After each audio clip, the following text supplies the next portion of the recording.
বুঝি না যে যারা মামলার আসামি তারা প্রেস ক্লাবে গিয়ে কিভাবে সাংবাদিক সম্মেলন করেন।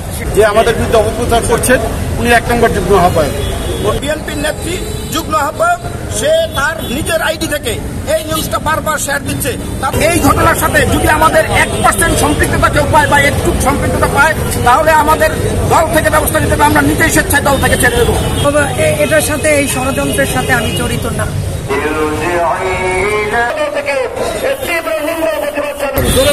আজকে যেই ঘটনার জন্য আজকে আমরা এখানে মানববন্ধনে দাঁড়িয়েছি, আমরা না বরিশালের সমস্ত বিএনপি থেকে সমস্ত অঙ্গ সংগঠনের সমস্ত নেতৃবৃন্দ আজকে একটি ঐতিহাসিক মানববন্ধন হচ্ছে। এখানে সকলে একযোগে ঝাঁপিয়ে পড়েছে দলের বিরুদ্ধে, যখন দলের নেতৃবৃন্দদের বিরুদ্ধে মিথ্যা অপবাদ প্রচার করছে, সেই জন্য আজকে দলীয় সমস্ত নেতাদের ঢল নেমেছে আজকে বরিশাল সদরে।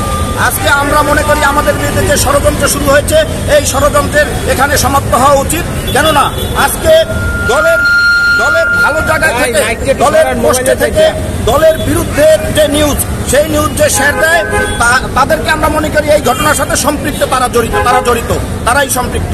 এবং এখানে দেখা গিয়েছে আমাদের বিএনপির নেত্রী যুগ্ম আহ্বায়ক, সে তার নিজের আইডি থেকে এই নিউজটা বারবার শেয়ার দিচ্ছে। তাতে আমরা স্পষ্ট হয়েছি বরিশাল মহানগর বিএনপি, বরিশাল মহানগর স্বেচ্ছাসেবক দল, ছাত্রদল স্পষ্ট হয়েছি যেহেতু তার আইডি থেকে বারবার এই নিউজ শেয়ার হচ্ছে, অতএব সে এই ঘটনার সাথে সম্পূর্ণভাবে এই ঘটনার সাথে সে জড়িত।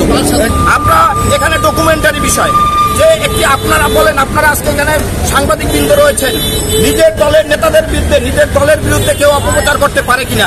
যদি তার আইডি থেকে যে শেয়ার হয়েছে এই নিউজগুলো, সেগুলো আমাদের কাছে ডকুমেন্টারি রয়েছে, আপনাদের কাছে আমরা সেই ডকুমেন্টস পৌঁছে দিব। আপনার মহানগর বিএনপির 2 নম্বর যুগ্ম আহ্বায়ক, যে আমাদের বিরুদ্ধে অপপ্রচার করছেন উনি 1 নম্বর যুগ্ম আহ্বায়ক। উনি এই ষড়যন্ত্রগুলো আওয়ামী লীগের ফ্যাসিস্টদের সাথে নিয়ে আমাদের বিরুদ্ধে করছেন, রাজনৈতিক প্রতিহিংসা পরায়ণ হয়ে এটা করছেন। আগামী কাউন্সিলে আমরা প্রার্থী, এটাকে আমাদেরকে যাতে সামাজিকভাবে আমাদের দলের কাছে আমাদেরকে হেয় করতে পারে, এই জন্য এই ষড়যন্ত্র লিপ্ত হয়েছে। এখানে আমাদের যুগ্ম আহ্বায়ক রয়েছে, 2 জন যুগ্ম আহ্বায়ক এখানে রয়েছেন, তারা এই দলের প্রার্থী, সেই কারণে এই ষড়যন্ত্র হিসেবে এখানে আমাদের ঘনিষ্ঠ, আমি বিএনপি সকলের সাথে ঘনিষ্ঠ। এখন কি কারণে? যেহেতু আগে কি ঘটনা এইভাবে আমার বিরুদ্ধে মিথ্যা অপপ্রচার করে তারা সফল হয়েছে, সেই কারণে। এবং সেই মিথ্যা অপপ্রচার আপনারা জানেন পরবর্তীতে 2টি তদন্ত হয়েছে, 2টি তদন্তেই কোথাও আমার সম্পৃক্ততা পাওয়া যায়নি। এবং এই ঘটনার সাথে যদি আমাদের 1% সম্পৃক্ততা কেউ পায় বা একটু সম্পৃক্ততা পায় তাহলে আমাদের দল থেকে ব্যবস্থা নিতে হবে। আমরা নিজেই স্বেচ্ছায় দল থেকে ছেড়ে দেবো। তাই আমাদেরকে রাজনৈতিকভাবে হেয় প্রতিপন্ন করার জন্য এই ভাইদের সাথে আমাকে জড়িয়ে দিয়েছে। বড় ষড়যন্ত্রের উদ্দেশ্য দলের ক্ষতি করার জন্য এই অপপ্রচার। ধন্যবাদ আপনাকে। অভিযোগগুলোর আমি তো বলছি এগুলোর কোনো ভিত্তি নাই।